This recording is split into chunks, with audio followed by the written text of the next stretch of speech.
Hey there YouTube, I'm going to show you today a little bit of the power of the Kirby vacuum cleaner. Now I just moved my couch because we're getting ready for Christmas and family room, living room has to be all redone to the Christmas tree and everything. But let's take a look at what happens when we move the couch. Got some popcorn and I don't know what, dog hair, more popcorn, even more popcorn. And let's see if the Kirby vacuum, the Kirby G3, can take it. This is about 1 year's worth of dirt, by the way. Okay, so now, are we ready?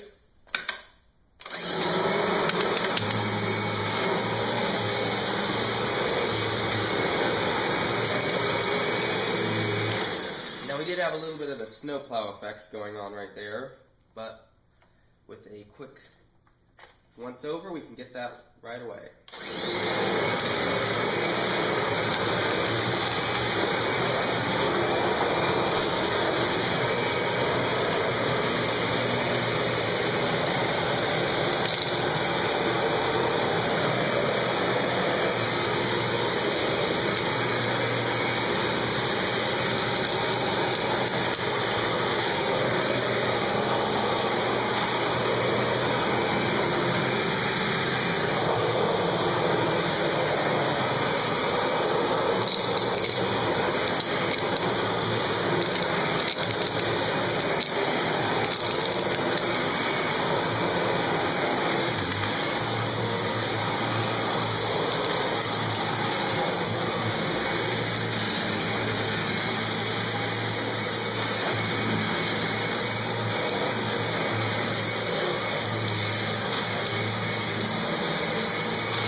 And that is the power of Kirby vacuum cleaner right there, being able to pick all that stuff up. No spitbacks.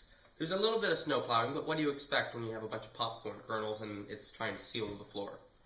But easy enough. They have a little setting here on the back of the handle. A little pro tip here.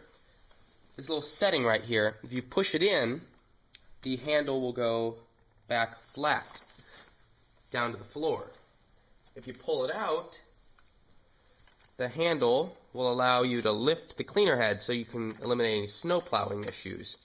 And if you need to go over any transitions or cords, you can pull it back out. That was a quick little demonstration of the power of the Kirby Generation 3. Now this power applies to any Kirby vacuum cleaner you can find.